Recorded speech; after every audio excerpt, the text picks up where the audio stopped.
Good morning, good afternoon, good evening, everyone, depending from where you are joining. Welcome to our Atos DNI Summit 2025 edition. I'm Larissa Doria, and I'm the Global Diversity Leader for Atos Tech Foundation Business. It's an honor to welcome you to our session this afternoon. I'm a white woman in my 40s, normally wearing glasses, but today I don't have them with me. I have light medium brown hair and I'm dressed in a light blue dress with some flowers on it. We started the day with a lot of positive energy. And for those who had the chance to join some of our previous sessions, I hope you enjoyed them. I hope you found them valuable. And I know that you also contributed to some of them. So thank you for that. I would like to go back a bit to the start of the day and to the video of our sponsor, Clay Van Doren, who started basically our event. And why I go back to that? Because I want to point out on one important aspect that Clay mentioned. He was saying in his video that when it comes to D&I, it's important on what we are doing, but not only, it's really important on how we are doing the things. So this fits perfectly in our session today because it's titled Inclusion and Belonging, Thriving Together Through Every Season. And you might ask why we are here today. This session is all about fostering a culture where everyone feels that they belong, no matter of the challenges we are facing. Inclusion and belonging are about active listening, are about empathy and shared growth. Together, this create workplaces where every individual feels supported, valued, and empowered to thrive. Today, together with my guest, we will discuss about strategy for creating respectful and empathic conversations. We will discuss about how we can reassure our employees that they are supported at every step of their journey. And we will also discuss about ways to cultivate curiosity and to strengthen connections. I will be joined today by four incredible speakers, and I'm super excited that they have all accepted to join us to share insights, to share their experience, and to exchange about this important topic. So first, I would like to invite on stage my colleague and my beloved colleague, Nacho. Nacho, please join me. Thank you, Welcome. Larissa. Thank you. Welcome, Nacho. Would you like to say a couple of words about yourself, please? Sure. I'm Nacho Moros. I'm the head of Atos Major Events. I'm a white man, 54 years old, brown hair. I wear glasses. I guess I'm Spanish, and as you can tell by my accent. And I'm a lucky person because I dedicated my career to my two passions, sports and IT. Nacho, so nice to have you here. And as you know, I heavily love the work that you are doing together with our teams in major events. So once again, thank you for joining us. So let's go a bit now to invite our speakers from one of our partners that is very close to both of us. And first, I want to invite on stage Patsy. Patsy Taylor, you join us? Thank you, Larissa. Thank you, Nacho. Thank you so much for having us. I am the Senior Director of Strategic Global Partnerships from Special Olympics International, and I have the privilege of working with the Atos team. I am a white woman in my 40s with blonde hair. I'm wearing a black suit today. And I have the privilege of managing several of our global partnerships, like the Atos relationship, on our marketing and acquisition team to help drive awareness and support for Special Olympics programs around the globe. I have known this great team at Atos for 3 years, and I look forward to many more of our years of our 5-year partnership ahead. And I think we're going to hand it over to Larissa. I'll let you jump in. We will hand it over right now to Wyatt. Perfect. Wyatt, join us on the stage. Yeah, Welcome. I'm Wyatt Spalding. I'm white, male, in my late 20s, brown hair, glasses, and I'm a Sergeant Shriver Global Messenger, and I'm just here to share my story. So, and I'm also a Special Olympic athlete as well. Wyatt, it's really, really great that you made the time to join us. I'm sure that your story will inspire many of our participants. Before we dive into the discussion, let's also invite Caitlin with us. So, Caitlin. Great. Thank you so much. Thank you, Larissa. Thank you, Nacho. Thank you all for having us. My name is Caitlin Hamrick, and I am the Senior Director of Global Youth Development at Special Olympics International. I am a white woman in my 30s with dark brown, long hair, and I'm wearing a gray sweater today. I have the great pleasure of overseeing all of our global youth leadership work for Special Olympics. That is for our young leaders, both with and without intellectual disabilities. I have been with Special Olympics for over a decade and actually started my journey with Special Olympics as a youth leader myself.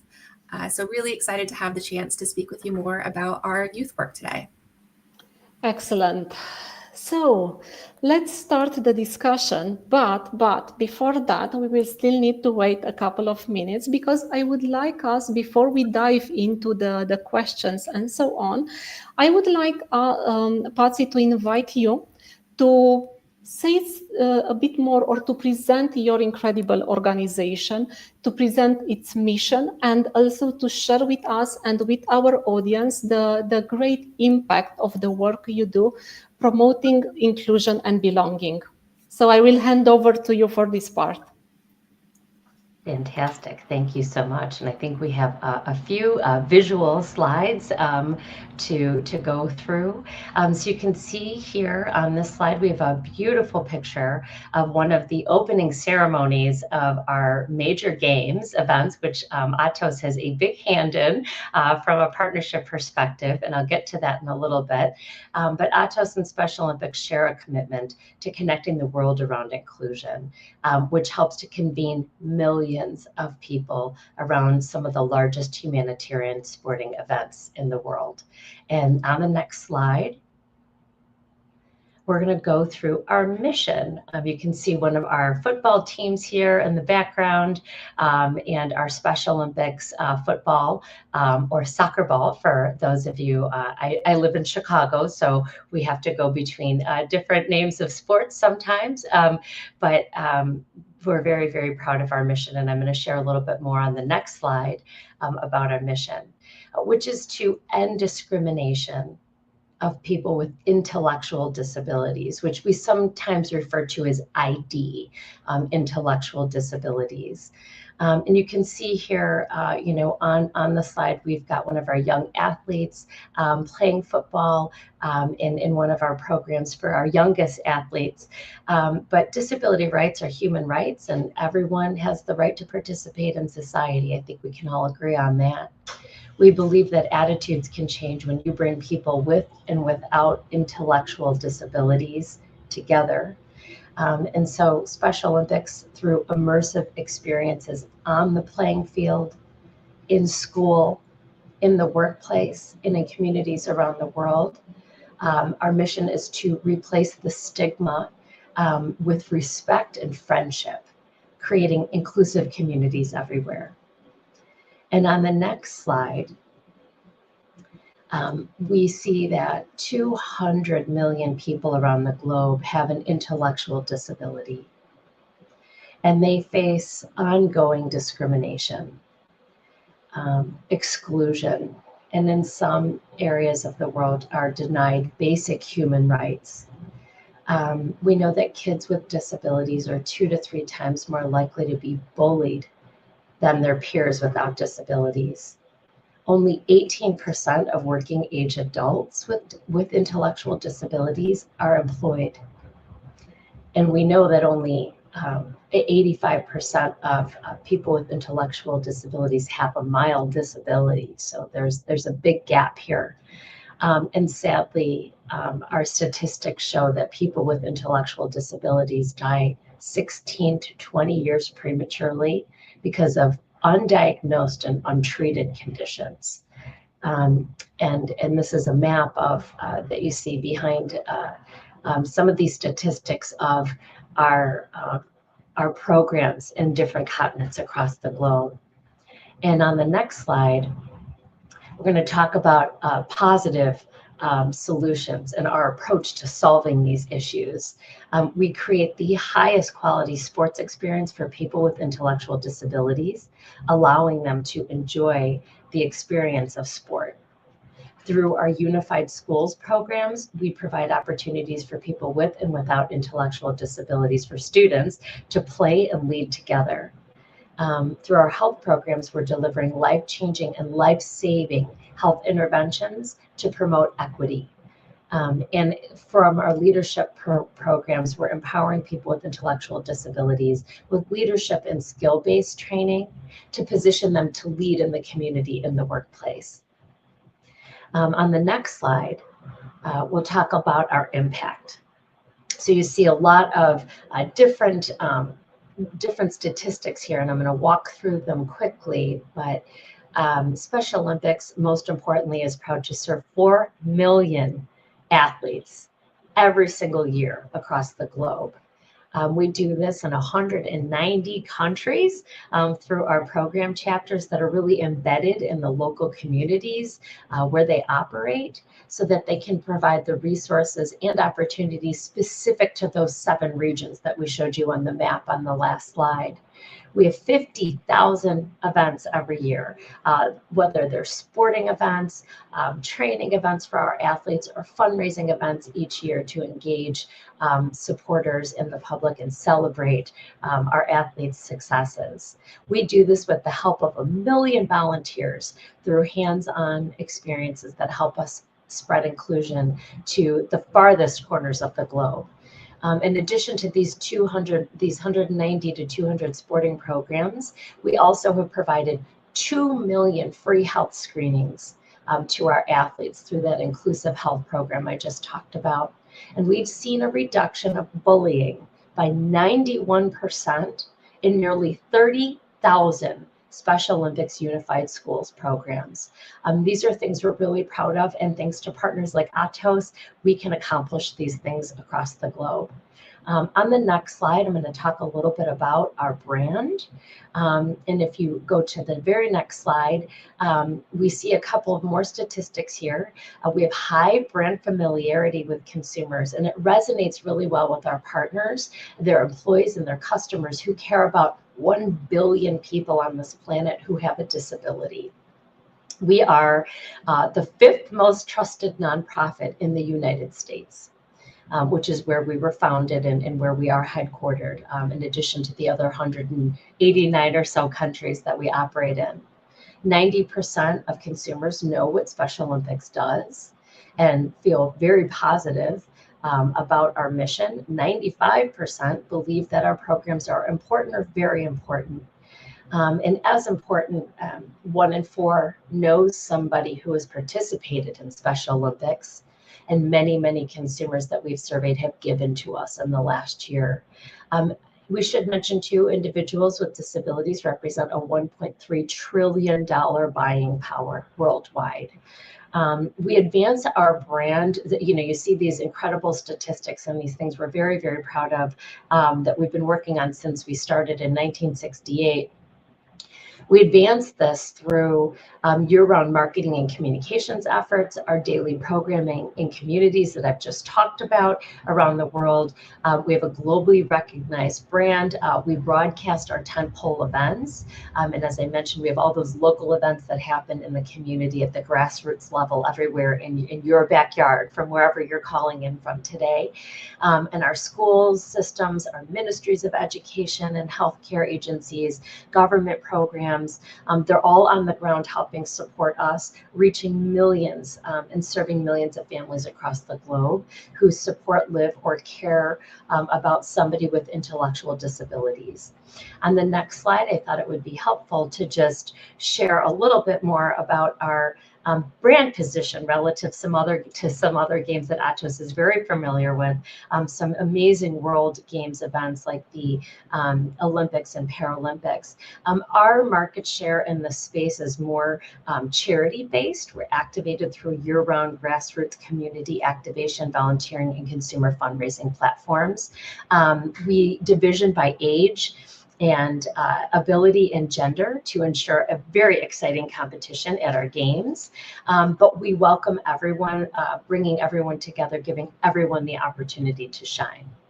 And on the next slide, we'll talk about some of those major events. On the next slide, our athletes compete daily and weekly in their sports from each country to qualify for World Games every 2 years, which are hosted over several days, some boasting up to 350,000 spectators. We secure national and global visibility on TV, radio, print, outdoor, and PR, which helps us garner billions of impressions during these games. Employees engage, our Special Olympics corporate partner employees engage in medal ceremonies, fans in the stands, athlete support and leadership summits, events, and all sorts of logistics volunteers and celebration volunteers. Our local dignitaries, heads of state, education and health ministries, industry leaders, and most importantly, our coaches, our athletes, our family, friends, and staff and fans come to cheer on our athletes in these competitions. We leave, thanks to Atos and many of our partners, we leave a legacy of inclusion in these markets forever impacting their communities. Because of Atos's partnership with us over the next 5 years, athletes will be able to seamlessly register for the next 3 major games events, enjoyed by combined 400,000 spectators. These are the World Winter Games in Turin, Italy, in March, which is coming up quickly, our USA Games in Minnesota in 2026, and our World Summer Games in Santiago, Chile in 2027. And on the next slide, I thought it would be helpful to share too that Atos is a part of, a huge global system of partners. We're proud to partner with 30 global leaders like Atos invested in the disability community. We activate with these partners to achieve their corporate social responsibility, their sustainable development goals, and their DE&I inclusion programs worldwide. And with that, Larissa, I'm going to hand it off to the next speaker. Thank you so much for your time. And just keep any questions that you have. We'll have time at the end to answer those questions about Special Olympics. Patsy, thank you. Thank you for this inspiring presentation. I see that we have already comments coming in from our audience. We have participants from across the globe. I see Argentina, I see Egypt, I see Poland. Some already placing comments around the fabulous activities that we are doing and you are doing in Special Olympics. And coming a bit back to our partnership, which is so close to our hearts, as we said at the beginning, Nacho, would you like to give a bit more details, even what we are doing and how our partnership with Special Olympics has been shaped? Thank you, Larissa. Yes, I would like to share some insights of why we have this fantastic partnership with the Special Olympics, and to share with you some insights of what we are doing and what we aim to do. Because this is, as Patsy said, is just the beginning of the journey. So I would like to focus on 3 pillars, and I need to start talking about values. Let's go to the next slide. Thank you. Because we share common values. This is an example of our commitment on diversity, equity, and inclusion. Today, what we are doing today, in Atos, we promote the inclusion, the real inclusion of people with any kind of disability, and we really aim to become true ambassadors of inclusion. And this is a message to all people and all my colleagues. I would like all of us to become ambassadors and to create a real impact in our communities, in our day-to-day. So if we go to the next pillar is what we do from Atos, from the technical point for Special Olympics. In major events, we've been supporting the most important sport events in the last 30 years. And we want Special Olympic to benefit of this experience. So we are developing digital tools, solutions to improve first the user experience of the athletes participating and all the Special Olympic family participating in the events, and also to maximize the audience of these fantastic competitions. And the first solution we have developed is called the Competition and Results Management Platform. And this allows to the Special Olympic staff before, during, and after the sport events. So it includes all the key modules needed to organize big sport competitions. From the moment you need to register the people participating, accreditations, and then management of all the competitions, configuration of the different sports, scoring, integration with the different IT companies, and then the distribution of the data of the competitions, medals, results, and all this done in a secure way. As Patsy mentioned, we are thrilled to start using this platform in the World Winter Games in a couple of months. So probably the teams are already working on the registering the athletes, and I will have the pleasure to be invited to the opening ceremony. I will be there with you, Patsy. So, but this is the second pillar. And the third pillar, and we are also very proud of this, is the collaboration. Please, let's go to the next slide. Some things we have done already in the past 2 years, and these are just examples of what we want to do. So let's go to the next one, please. The beginning, we needed to understand the needs, and some people from Atos were invited to the World Games in Berlin, and we had the pleasure to have the Special Olympic team invited in Madrid in our testing lab, and this was the starting of the collaboration. So, but it's not just the technical collaboration; it's also what a Special Olympics is doing for Atos. So we have a couple of examples of how Special Olympics is supporting our business. So if we go to the next slide, I had the pleasure to share an interview in the radio with the head of Special Olympics in Spain and an athlete, Valentina, a football player, trying to promote this collaboration. Then in Miami, if we go to the next slide, in the ISG conference, with more than 400 clients, we had the pleasure to have Chris Nikic, who is the only one Ironman with Down syndrome in the world. And well, it was an impact for all of our clients. Then last year, in the Atos Global Accessibility Day, we have Margaret, who is I think she does many sports. She's a multi-sport athlete, and she's a model role for many people. And just talking about this last summer, during the Olympics in Paris, we had we were super lucky to have Sira with us, and she delivered a truly inspirational speech, impacting all the executives and clients of Atos in the room, and showcasing this collaboration.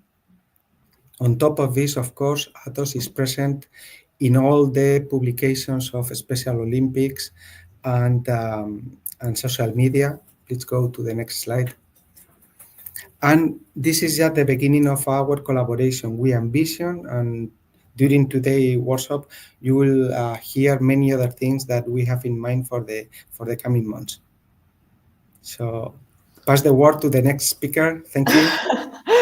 Thank you, Nacho. Thank you, Patty, once again for sharing such powerful insights about Special Olympics and about our partnerships.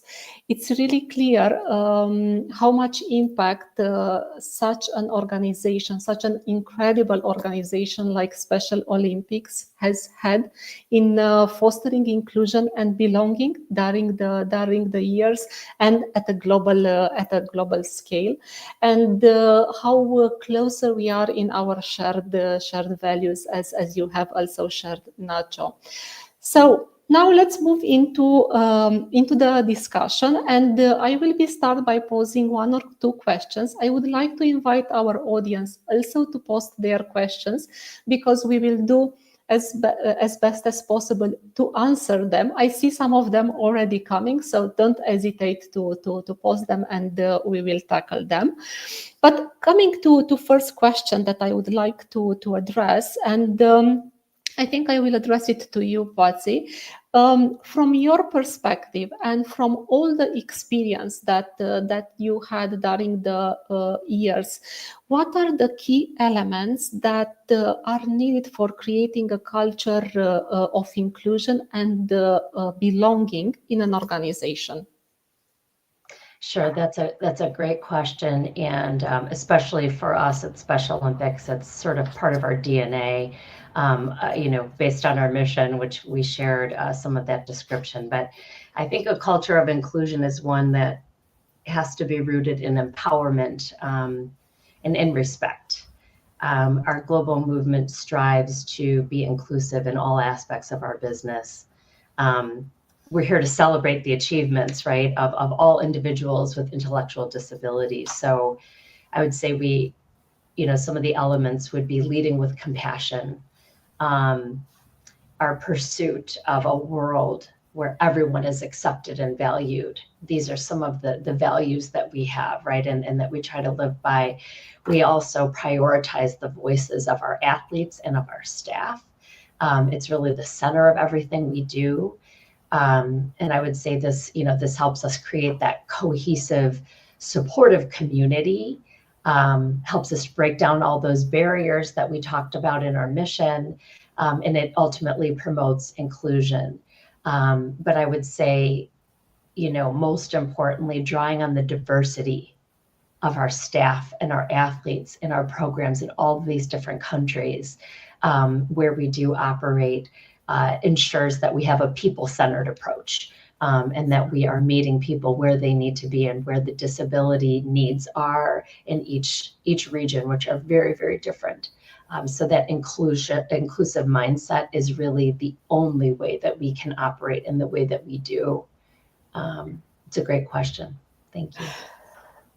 Thank you, Patsy. And just for you to know, we had quite an interesting discussion in one of our earlier sessions also about how important is to celebrate the successes that we have as individuals, and also that, for example, when we are reaching a certain milestone, and also how important is to listen the voice of our employees and our colleagues around us. So I think really fostering empathy and curiosity are vital when we talk about building connections, building trust, and also growing together. So maybe let's focus a bit on this before we will go to Wyatt's story, but around fostering empathy and curiosity. And maybe here, Nacho, you and Caitlin, you can share a bit your perspective. Which are some practical ways in which leaders can encourage these values in their teams? You want to start, Nacho, by bringing your thoughts? Yes, and when we talk about empathy, respect, I think many times we talk, but we don't do anything, and I think we should be humble and just in the day to day treat the others the way we would love to be treated. This is the small things in every day, how you behave with the others is the right example. When we talk about integration, integration is up to us. It's not something that we come from the government or will come from the organization, from the company. It's something that we need to enable. And integrating the others is a way to show respect to the others. It's a way to have empathy with the others. So I think small things, and mainly from the leaders, in the way we treat the others. Thank you, Nacho. Caitlin, some thoughts here? Yeah, absolutely. I definitely agree with the thoughts that Nacho shared.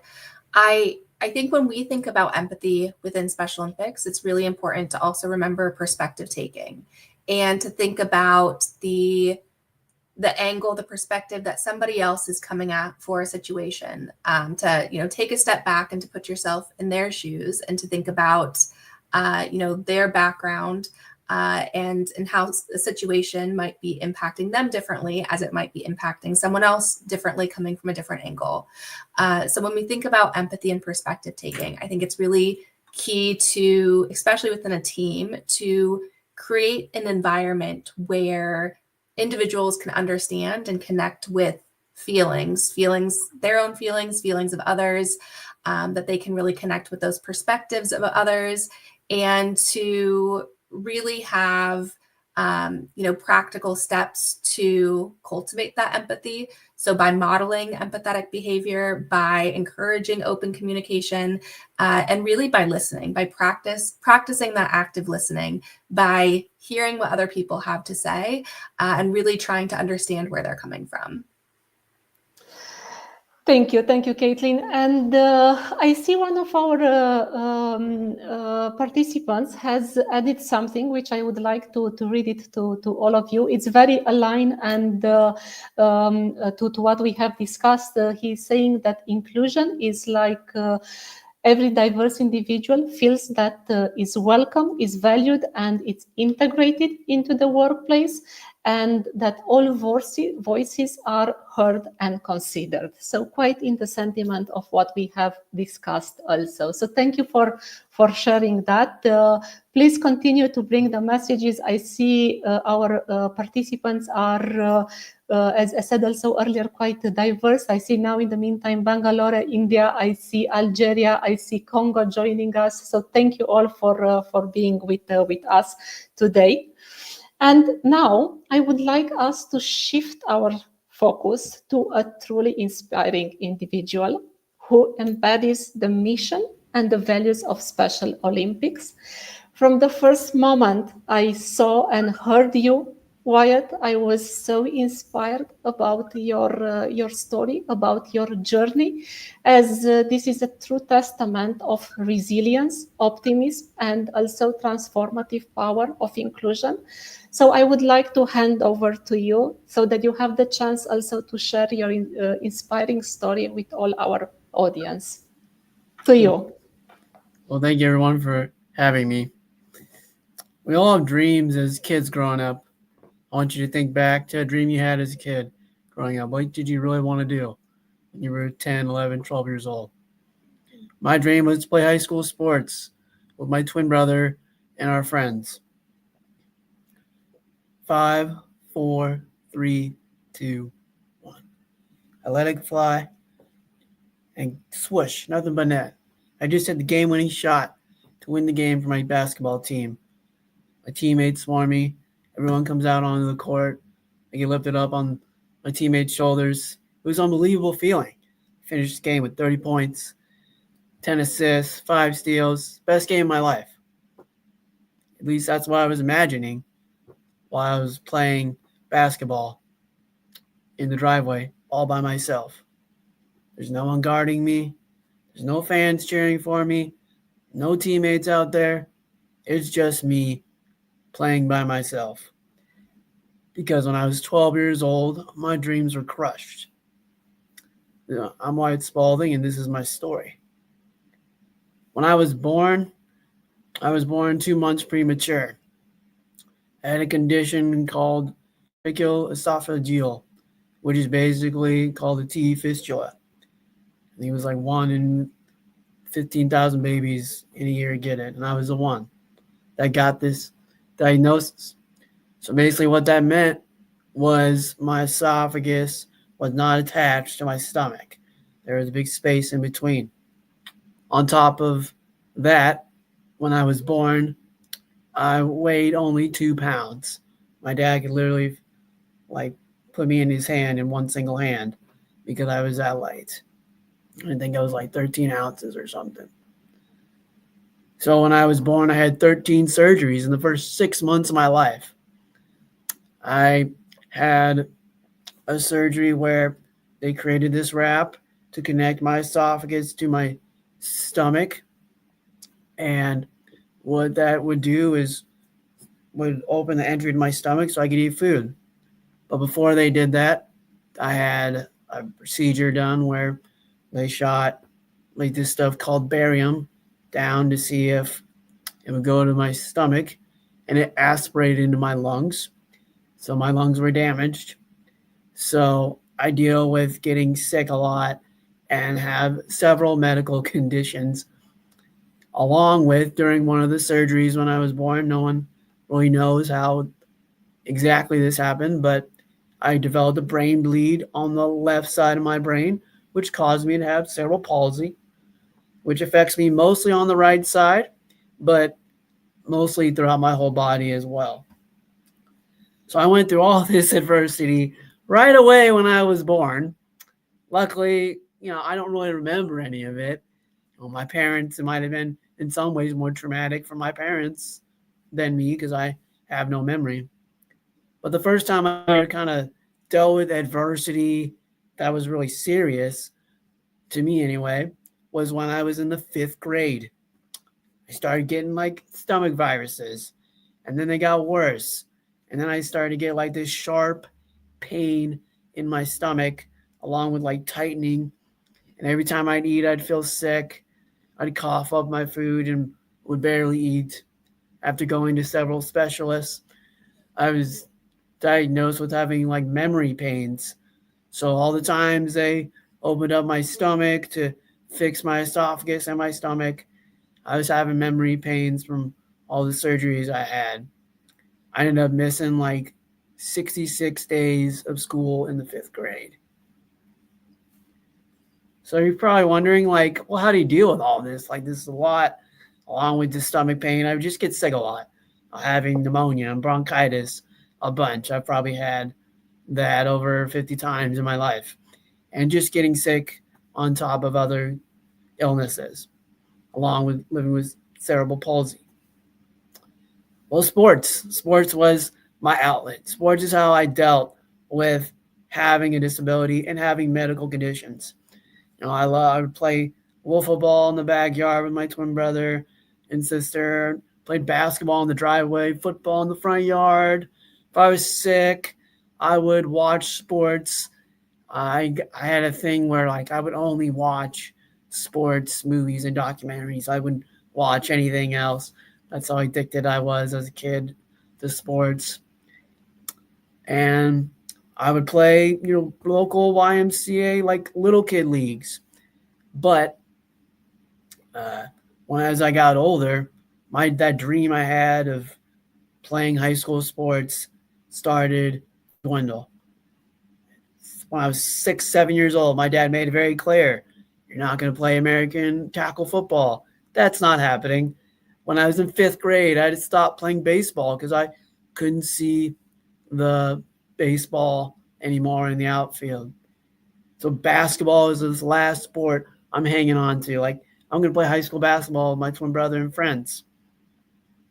Well, one day my dad sat me down and he's like, all right, so your brother's going to sign up for your middle school basketball team. We're not going to sign you up, Wyatt. And I was shocked. I was like, what do you mean? Like, I'm finally better from being sick. I missed last season, but I can play this year. And he's like, you can't play because of your disability. It's not that I don't want you to play. It's because you're just not big enough, strong enough, fast enough. It's not your fault. It's just your reaction time is like 2 to 3 seconds slower than everybody out there. And my dad told me I couldn't live with myself. If something bad happened to you out there, Wyatt, you could get really hurt. And at 12 years old, I don't understand. I just want to play. Like, telling a 12-year-old boy that you can't do his favorite thing that he loves. It was heartbreaking. I remember I just crying and begging my dad, just begging him to let me play. And he said I could still play basketball for fun, at the gym, play pickup games and stuff like that. But I just couldn't play on a competitive team because of safety reasons. And looking back on it, was I mad at my dad? Did it affect our relationship at the time? Sure. But as I've gotten older, my dad and mom did the best they could. They did it to protect me and to keep me safe and for my well-being, because I could have got really hurt out there. So the way to deal with not going out for the basketball team was to play more basketball. I would go to the gym or my driveway, and I would just shoot baskets for hours. And it was kind of like therapy for me. By the time I got to 12, 13, 14 years old, it was rough. That age is rough for anybody. Doesn't matter if you have a disability or not. But having a disability, there was nobody in my friend group that had a disability or the medical conditions I dealt with. I felt like I couldn't really talk to anybody about it sometimes. And basketball was the way that I just dealt with it. For those several hours that I would play basketball by myself, I wasn't the kid with the disability. I wasn't the kid with the medical conditions. I was just a basketball player. That's all I wanted to be. So for a year, I played basketball just every day, 5-6 days a week, worked out 2 to 3 hours on the weekends and 2 hours on weekdays. And I just loved basketball, but I had no league to play in. And then I joined Special Olympics in the 7th grade. It changed my whole life. I joined my first Special Olympic team. I grew up in a town called Fremont, Nebraska, and I joined their Special Olympic team, and it was a lifesaver. And I wanted great moments and great successes with teammates and individual success for myself. And Special Olympics, it gave that to me. It gave me the opportunity to have these goals and these dreams to play sports, just like my siblings did. Now, the sport I have succeeded in probably the most and gotten to meet some pretty cool athletes around the U.S. is tennis. I started playing tennis when I was 13. By the time I got to 8th grade, I was playing in the top division at our state tournament.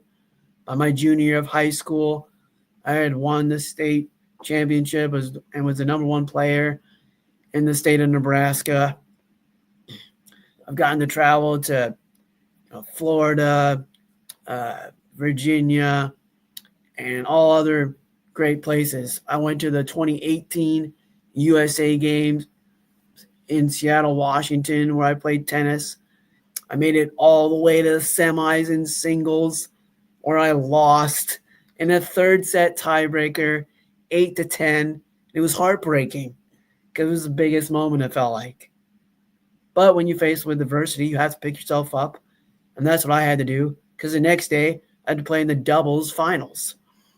So I go play in the doubles finals. I'm super sore from just playing all week and everything. And my doubles partner, Haley, and I played in the doubles finals, where I found myself in another 3rd set tiebreaker. This time we are down 8-4, 2 more points, and we lose, and we bring home a silver. Not bad for the first USA Games. But we came all the way back, and we won 10-8, and we brought home a gold medal.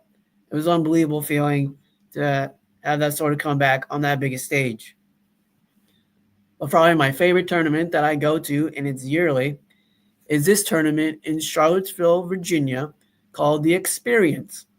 And what it is the top Special Olympic tennis players in the U.S. get invited. I've gone there for 8 years, and it's taught me a lot about learning from failures and successes in sports and how you can relate it to life. My record at this tournament is 16 wins and 23 losses. Years ago, I won my bracket, and this year I played in the same bracket, played even harder competition, and lost in the finals after playing in 3 third set tiebreakers to reach the finals. And even though it's hard to lose at these tournaments, I learned a lot about if you want to accomplish a goal and a dream, you can't mess up sometimes. And in sports, when you mess up, you lose. But it's like, how do you deal with it after? Where are you going to like pout about it, or you can go back home and work on what you need to work on so you be better next year? And that's what my playing in this tournament has taught me, that going for goals in sports and life, like you just have to go back to the drawing board and figure out what you need to do to accomplish your goals so you can be better next time. Now, one goal I had when I first joined Special Olympics was to play in the USA Games, but it was for basketball because that was the first sport I played. Well, I didn't think I'd reach it because I was just better at tennis. I was like, it's cool, I'll play basketball on local level. Well, I got to live out that dream in the 2022 USA Games, but what made it even more special was that not only was I going to play my favorite sport, basketball, but I was going to play on the unified team with my twin brother, Weston, who was a unified player. So we go to Florida and play in the tournament. We end up playing in the top division for unified. We did not get a medal. So competitively, that really burned. But we got finished fourth in the U.S. We actually lost in a game at the very end in the third place game where I hit a shot to put us up with like under a minute to go. I hit a 3, but then we didn't score after that. But it was still a great moment to share with my twin brother. We didn't get to play high school sports together. We didn't get to play college sports together. So we got to go to the USA Games and play on the biggest stage in Special Olympics. But what people don't see is like, whether it's me or other athletes, like you see these highlight shows of all the successes we've done and accomplished, and it's great. But you don't see like, when we go home or we're not at practice, what some of us have to go through. When I was a senior in high school, I thought I was going to go to the 2014 USA Games. That was my goal all through high school. It's like, this is great, and graduate, and that summer I'm going to go to the USA Games. I think it was like in New Jersey. Well, instead of going to the USA Games that summer, I had to learn how to walk all over again. I had a back fusion surgery to fix my scoliosis because the curve of my spine was at an 80-degree angle and only getting worse. It was already over like one of my lungs. And like for the first 18 years of my life, I never stood up straight. My head was always tilted like this, or even more, like my ear could almost touch my shoulder. And I was in a lot of pain. I had to stop going to school after the first semester because I could never sleep at night because I couldn't lay on my back for that long. I was just in like this excruciating pain, like before the surgery. The day before surgery, I got RSV, which is a bad cold in your lungs. So I got to wait like 3 more weeks to do the surgery. And then I had this surgery, and what they did was from my neck down to the middle of my back, they took my spine and pulled it back up. And then they put like 3 rods and 27 screws in my spine. It was a 10-hour surgery. I actually came out like 3 inches taller, so I was pretty pumped about that because now I was not the shortest in my family. So that was awesome. But I went through this 2-year recovery that was really rough, physically and emotionally. But Special Olympics helped me because I just knew I had goals and dreams I wanted to accomplish. And like I could easily just like quit now. And I had a good excuse. But when you have a dream, it's like you're going to have days where it's like you're right there. I was right there. I was going to go to the USA Games 2014.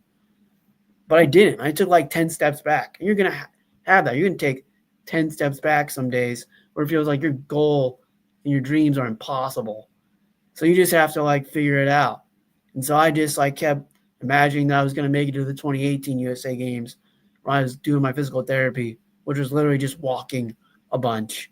So that's what I would do. I would just envision that I'm going to accomplish my goal of making it to the USA Games in 2018 instead of 2014. Then right before I did my goal, I went to the USA Games in 2018, 2 months before. I had a scare of where the entry to my stomach just shut down. It just closed up. I couldn't even get water down. I got dehydrated. In 2 days, I lost like 10 pounds. and I had to go to the hospital and get an IV. And so the wrap that connects my esophagus to my stomach, eventually they say it like fails over time or just wasn't working as well. So now every 2 to 3 months, I go in and I do this procedure where they take this like balloon thing. It's called scope. The procedure is called scope, and they go down and they reopen the entry to my stomach. And it was really stressful. It's like from 2018, of course, through like 2020, 2021. I'm dealing with this during the pandemic, and uh, it was real hard. And I can't gain weight easy, so I was trying to figure out ways to eat. A lot of my food I eat now is parade, and I want to work out, but because of my disability, having CP, you burn so many calories. So I was just like trying to figure that out, how I'm going to accomplish my goals of playing sports.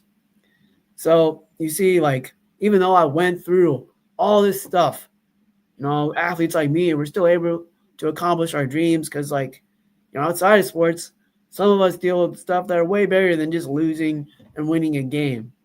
But Special Olympics is like a place we can go to, and it's just like, okay, I don't have to think about I'm not like I'm not digesting food well today, or I have my back is sore. Actually, when my back's sore, I go work out, so it loosens me up. But Special Olympics is there to, a good stress reliever to help us, realize that yeah, we deal with these stuff, medical or just stuff with a disability every day, but this organization is here to help us achieve goals in life that we've always wanted. Without Special Olympics, I wouldn't be where I'm at today as a sergeant shriver, global messenger, as an employee for Special Olympics Nebraska, as a program associate. I'm now living on my own finally. I, have made great friends through unified sports and playing traditional sports as well through Special Olympics. You see in life, you're never gonna accomplish your dreams by like just sitting on the bench, because you got to get in the game. You got to prove to people that you can do it. And sometimes there are going to be days where like you're the only one that believes you can do it. I know this because like my twin brother literally told me one time, he's like, nobody thought you'd play in the Virginia tennis tournament with the top players in the U.S. 3 years after your surgery. There are people that probably didn't think, maybe you'd make it to the games in 4 years. You were the one that had to believe in yourself, and I did. Like if you don't believe in yourself that you can accomplish your dreams, then what's the point? So you have to believe in yourself when times get hard, because they are going to get hard. The bigger the goals, the harder it's going to be. And that's what Special Olympics has taught me. And it's taught me that, as athletes, we're tired of sitting on the bench. And it's people like everyone here that supports us that gives us the opportunity to get off the bench and get in the game, whether it's sports or life. And that's why if you donate to Special Olympics, if you go to a sporting event, you'll see that there are people with and without disabilities doing amazing things on and off the playing field that refuse to sit on the bench. And they're now in the game and will do anything to stay in the game because they know that tomorrow's not always promised. So you just got to live today and go with what adversity is your way, and believe in yourself when things get hard. So that's what I've learned through Special Olympics, and I hope a lot of you donate, get involved, and enjoy seeing athletes succeed and do things that no one thought was possible. That's my story. Wyatt, thank you so much. Thank you so much. I was thinking, hearing you, what I could say at the end of your speech. And I would like to take one comment that we got from the audience. You are the most inspiring person that colleague saw, and she is impressed by the resilience and by your strength. So it's really amazing what you have achieved. And I think it's a true testament on how inclusion can transform lives. and on the amazing work that you are doing at Special Olympic, Patsy. I know that we are a bit pressed by the time, but we will take a few minutes after the closing to say like that. And Patsy, Caitlin, I would like to go back to you because it's clear how life changing Special Olympics can be. We heard Wyatt with his story. I know that there are so many other special athletes with similar stories. So, from your perspectives, could you share a bit more? How businesses could learn from Special Olympics, and more how businesses could support stories like the one of Wyatt? Sure. I can jump in, Larissa, and then I'm going to ask Caitlin to talk about her program a bit, because I think it will help any of you on the line that want to know how you can get involved. I know we've seen so many beautiful comments in the chat about, is there Special Olympics in my country? The answer is yes. I've been reading them, and we have things for you to do that can get involved and learn more. But to answer your question, your great question, Larissa, a lot of our global partners do partner with us to learn more about how they can better serve employees and customers with disabilities. They engage with our athlete leaders, which is Caitlin's program and Wyatt's program that he's a participant in, to learn about best practices around inclusion, how to prevent exclusion, and really the change that we see when we celebrate what makes us different, makes us stronger. One of these programs is our Global Youth Engagement Platform, which Caitlin manages around the globe. And I'm going to hand it off to you, Caitlin. If we can pull up Caitlin's slides, she's put together some great resources that I know will answer a lot of your questions. I'm going to go on mute, Caitlin, and let you take it from. Great. I'm going to go through these pretty briefly just in the interest of time, but really would like to talk through a couple of our programmatic priorities that we have that really go back to answering your question, Larissa, of how can people support this work? If you're fundraising, how can this directly impact our young leaders, our athlete leaders like Wyatt? So if you wouldn't mind going to the next slide. On here, I added a QR code, and this will take you to a link tree. And so as I'm talking, if there's something that piques your interest, you want to learn more, highly recommend that you scan this QR code, and it will take you to a list of different links that you can click on. So the first thing that I want to briefly talk about is our Youth Innovation Grant initiative that we have. We started this initiative in 2018. And the reason that we started it is that we knew there were incredible leaders within Special Olympics, like Wyatt, that had an issue that they saw within their community. So maybe it was that they didn't have a unified basketball team to compete on. They didn't have a place within their school. They wanted to do advocacy work. And they saw that issue. They wanted to develop a solution to that, but they needed the financial resources to actually see that come to life. And so through this initiative, we provide grassroots level funding directly to our youth and athlete leaders to lead these projects for inclusion within their schools and communities. Since we've started this initiative in 2018, we have funded over 741 projects around the globe. I know we're very short on time, but if you scan the QR code, there's a couple projects there that I added in there to look at. One is a phenomenal project from two of our youth leaders from Romania. They are siblings, just like Wyatt and his twin, and they went out and wanted to do work within Romania to provide more health resources. So there's a lot that we do within our Innovation Grant Initiative, but it's putting that leadership right in the hands of our athlete and youth leaders. And then the next slide is around our youth summits. And this is our initiative where we provide, and if you wouldn't mind, thank you, where we provide training directly to our young leaders and our athlete leaders. We are now working towards our 2026 Digital Global Youth Leadership Summit. That's going to happen virtually, where we're going to be bringing together youth and educators to really see how they can be the change agents within their communities. So we're actively working towards fundraising for this summit and fundraising for our innovation grants, both of which you can learn more about on the QR code.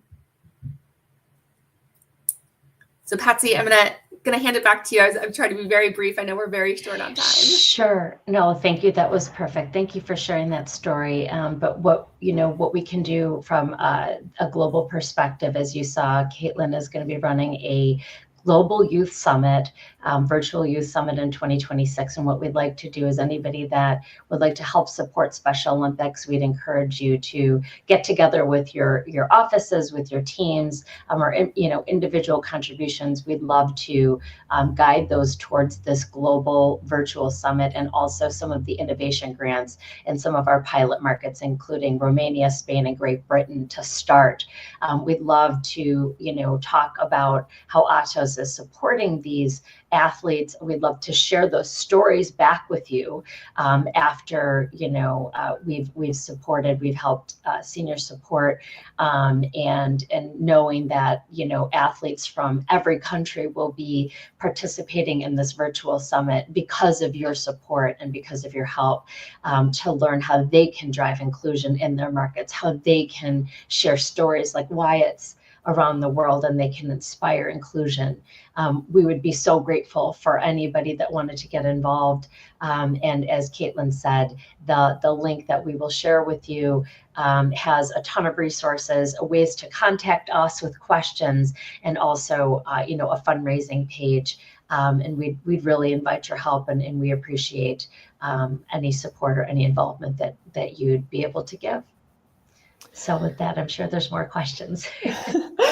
Patsy, Nacho, Caitlin, Wyatt, what else could I say to be fair, other than thank you. Thank you for being with us. Thank you for sharing all the inspiring stories. And today we explored how inclusion and belonging are not just values to aspire to, but they are really actionable commitments, and they can transform lives, they can transform organizations, whether it's through impactful partnerships like ours, or by fostering everyday acts of empathy, curiosity, and support. We've seen that creating an inclusive culture starts with all of us. And at the end of the day, each of us has the power to contribute by active listening, by learning from one another, or by taking the time to understand someone else's story. So once again, thank you from my side. To our audience, I would like to encourage you to take the insights that you heard today.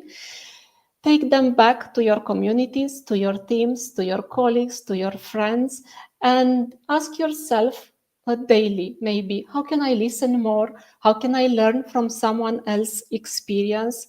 How I can create a space where everybody is feeling seen and valued? And at the end of the day, how can I support and contribute to someone else's development? Once again, a big thank you from my side to all of you who took the time to join me and my distinguished guests today. Enjoy the remaining sessions, as we still have some in the agenda, and let's stay also connected. Thank you once again, and have a great afternoon ahead of you, or a day. Thank you. Thank you very much. Thank you.